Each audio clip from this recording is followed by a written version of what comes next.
The video is about 11 minutes long, which is kind of lengthy for me with a video, but it's really good.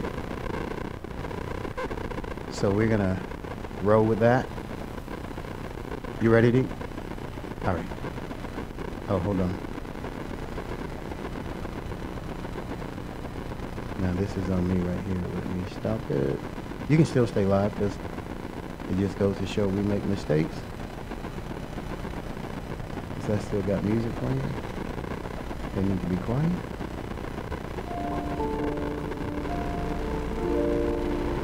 A person Human who has beings purpose absolutely follow through they on have who they believe something they to go are. for. Some If you said to me, well, I'm really going to work hard one to writer stop smoking, described it. but for you some know, people, I've been a smoker my whole life, and I am a smoker. I know your days are numbered. You're back smoking cigarettes again because we all act consistent with who we believe we are. Obsession.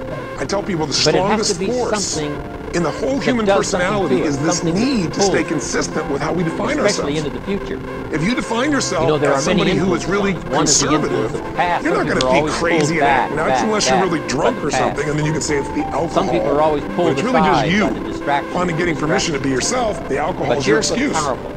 If you're a really crazy person, you act crazy, outrageous, playful. You don't act conservative because it's not who you are. And the more powerful the Very often people say, well, I can't do that. I'm not that kind of person. And I always say to people, really, when did you define yourself? You through.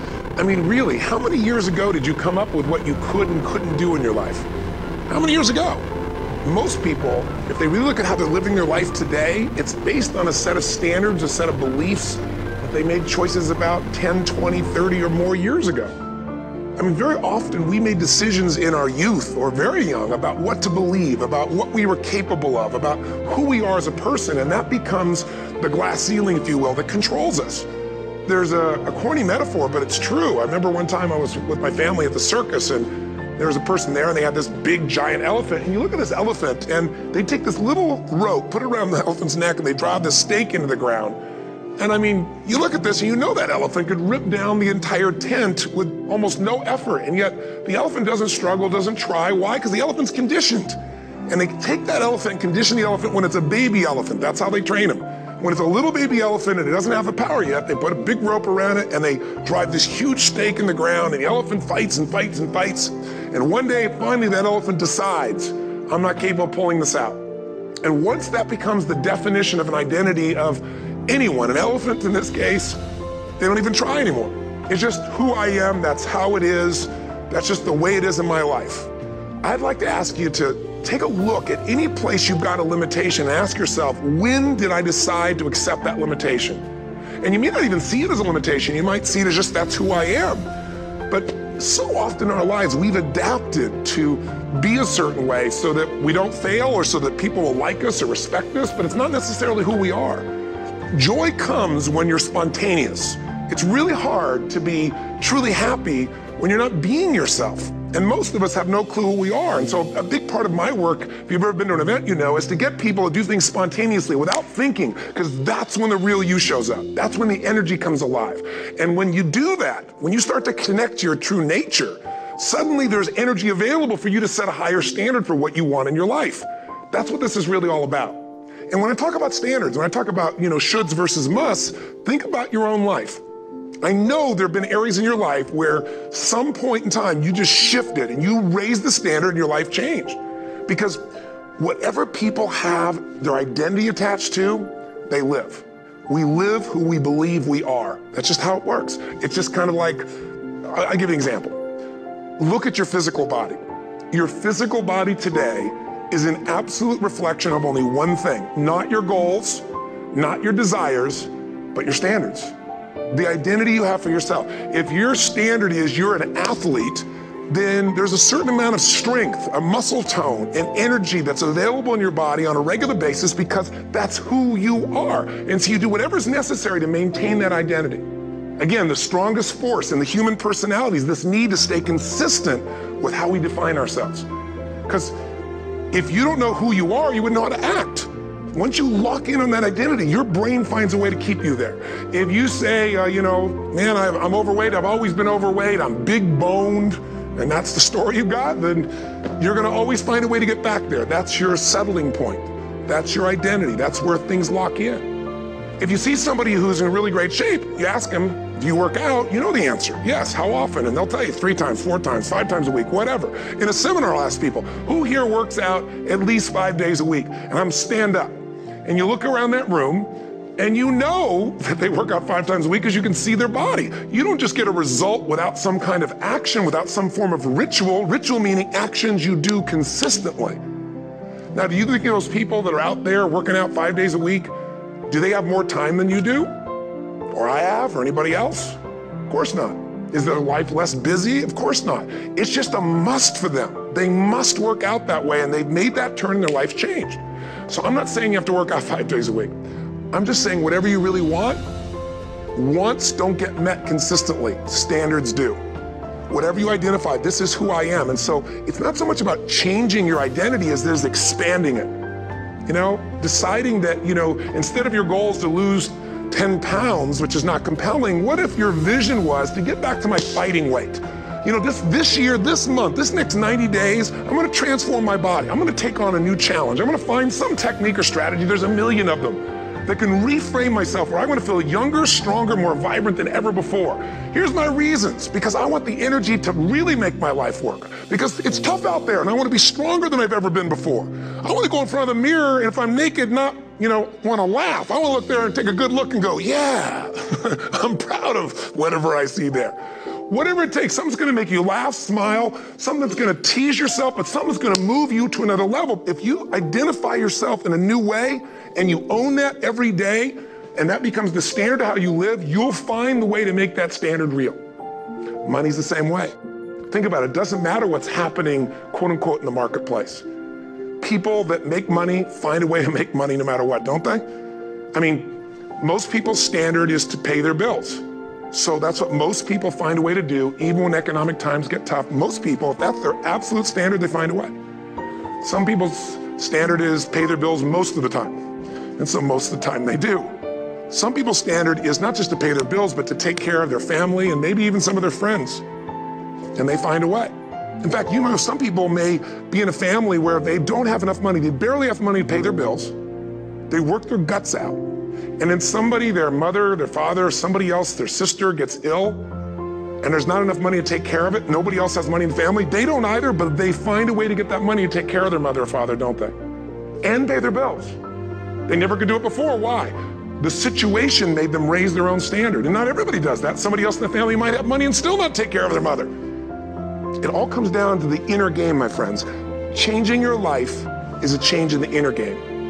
The outside world you can't control, but you have absolute control over this one if you learn the dynamics of what shapes you. And identity is one of those simple, clear, fundamental basics that if you start to shift it, everything else will shift in your life as well.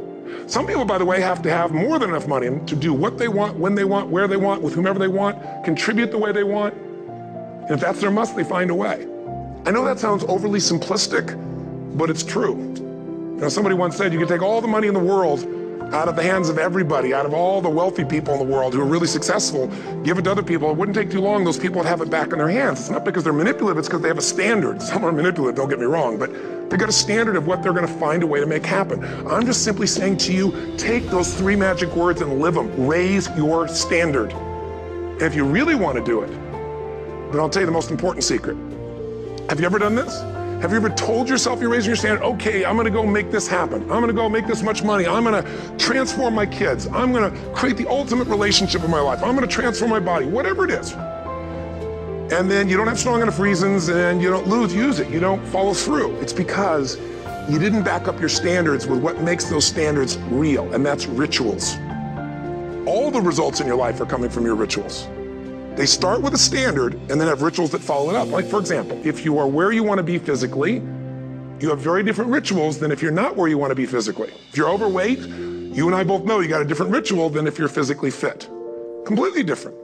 You get up in the morning, what's the first thing you do if you're fit? Your shoes are there, you roll over, doesn't matter how you feel, you put on your shoes, you lace them, you start walking, or whatever that ritual is. If you're overweight, you roll over and you have a very different ritual. You might roll over several times to turn the alarm clock off. You go in and get your mocha, smocha, whatever, you know, special coffee. You stop by at Starbucks, whatever the case may be. You have your nice sugar muffin. You know, it's supposed to be really nice for you. Whatever you do, it's a different ritual.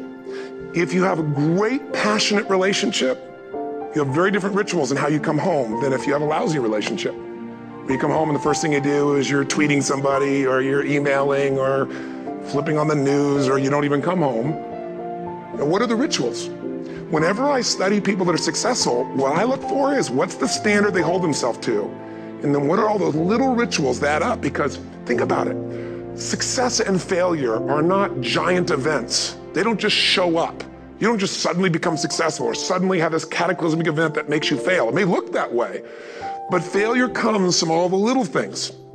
It's failure to make the call. It's failure to check the books. It's failure to say, I'm sorry. It's failure to push yourself to do things physically that you don't want to do. And all those little failures day after day come together until one day some cataclysmic event happens and you blame that. That event happened because you missed all the little stuff. Do you agree with me? And success, by the way, is not some overnight event. It's all these little things. Success is having a vision. Success is making it compelling. Success is really seeing it and feeling it every day with strong enough reasons. Success is feeling the sense that I'm here to grow and I'm here to give something to the world more than just myself. Don't let this year be like last. And if last year was great, still don't let it be that way. Raise the standard. If your life is perfect and extraordinary, you darn well know you're not going to be happy unless you keep making it better. That's what makes us feel alive. It's not what we get that makes us happy. It's who we become and what we're able to give because we become more.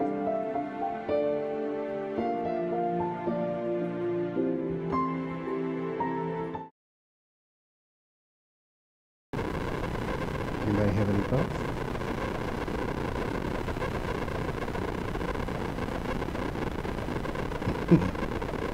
There's a lot.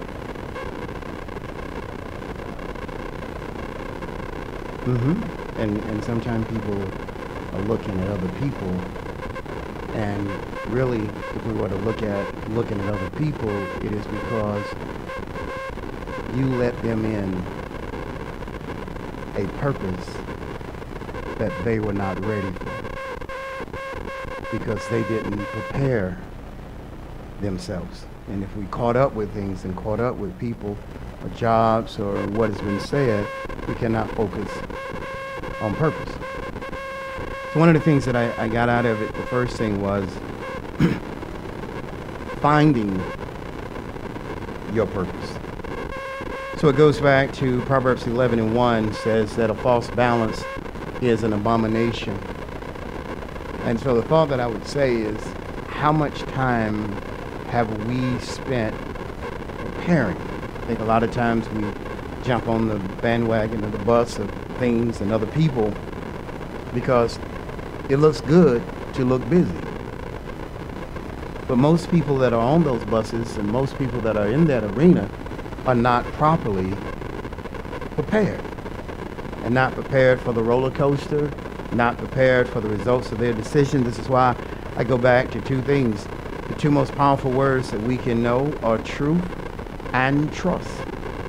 First of all, you got to want purpose. Purpose doesn't just show up at your house tomorrow and say, hey, I'm purpose, I'm riding with you. You've got to seek it out. You've got to want it. But when you seek out purpose, it takes you to one word that we still struggle with. And that one word is, let me find that one word, the transition of evolution. So we cannot complain about something that we're not mentally or spiritually ready to change. So we keep an invited problem.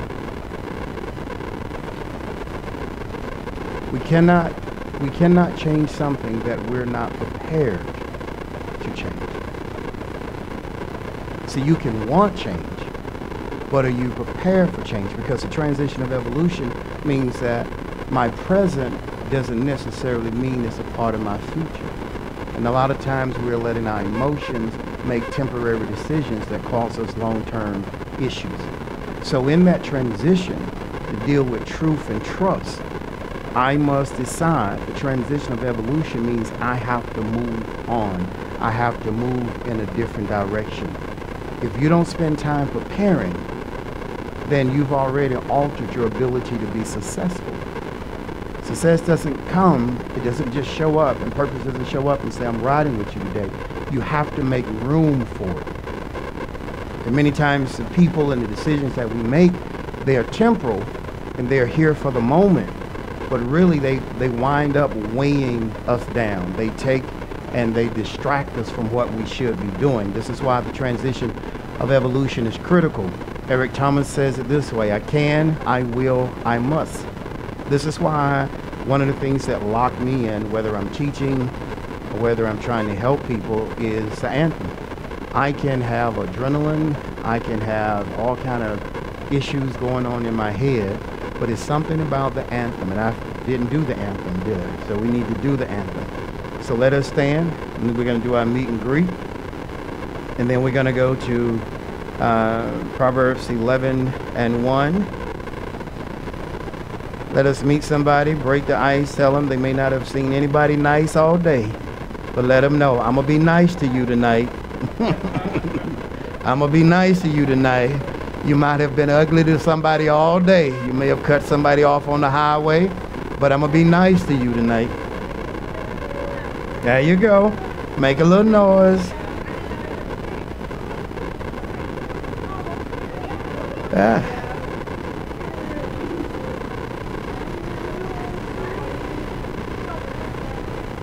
We over the hump?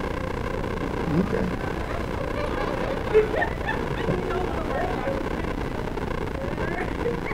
And it's cold outside too. Yeah. And it's something about meeting and greeting and sharing and making a contact with another positive person. It just changes the energy in the room. So we'll do our church anthem. I am the seed that grows and advances the kingdom for soul winning. This word, bread of life, that I received today, is not only for me, but to be shared with others, that they may grow in Christ as well as myself for the purpose of successful living. Now, before you jump down in your seat, because y'all ain't done much, just say this with me. You got to be willing to let it go in order to grow. You got to be willing to let it go in order to grow. If you don't let it go, you will die with it. Thank you. You may be seated. You have to be willing to evolve, because one of the things that I wrote is emptying out of negativity, and I was thinking my mind was already in behavior, and I said, no, the first 3 months have to be attitude. But sometime, and I've said this, we have to be aware of the dark energy that we let in our lives. We can't stop it from passing through, but it makes a home, and it affects us in a way that nothing else affects us. And so you got to figure out how you are allowing other people to affect, to influence, to ruin, and control your day. Because if that happens, neither you or I can stay focused on our purpose for the day. Here's some things I wrote that are kind of thick. Let's go ahead and read Proverbs 11:1. Everybody has Proverbs 11:1. Okay, thank you. One good gunman. I wish I had a camera. I put it right on. The Sister Tony got the big Bible. False bounds. Come on.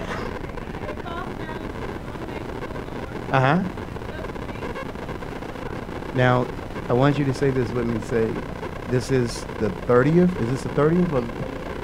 Okay, so this is January. Most people have come off some kind of fast, whether they fasted 1 day, 1 hour, 1 month. But I want you to write this. February is my month to work on my honesty with God. Now go ahead and ask me why. Help somebody out that's on the virtual campus. If you can't be honest, then you can't deal with truth. Because you got to be honest. I need change. I need help. I need something in my life to shift. before it changes, it has to shift. But the next question I ask you, how much time are you going to devote to the transition? We want it, but how much time? Are you going to spend time in prayer about accepting the transition that God's going to take you through? Because see, the text says a false balance, and in this particular text, in the Old Testament, it talks about honesty. But what I would say to the 21st century believer is this. It is removing stumbling blocks that no one else is going to remove. And this is your part of the transition. It's removing stumbling blocks. When it says a false balance, it's easy to say to your neighbor, a false balance is an abomination unto God, and you got to be honest. That's easy to say. But to take it personal means there are certain stumbling blocks that I have in my personality, in my behavior, in my dealing with people that I have control over, that I must dissolve. That will create the leverage that now when I start to move forward, I don't struggle dealing with truth or trust. Well, that didn't go over well. Let me move on. Here's what happened. When people are in their feelings, they're easily influenced. Never make a decision based off of your emotions. The Bible says sit down and add up the cost. Sometimes you have to have a conversation with yourself. Why am I no longer on that job? Why am I no longer living on that side of town? Why am I no longer banking with that particular bank? Because it look like they've got something really nice out there, but there's a reason. And so I'm going to explain something to you about pain. We cannot change until we can accept the pain. Is it the pain of where you've been? Is it the pain of not accepting the truth? Or is it the pain knowing that you really have to move on? Because one of the biggest things that happen to people when he talks about self-esteem is that we think other people validate our self-esteem. No one can validate your self-esteem.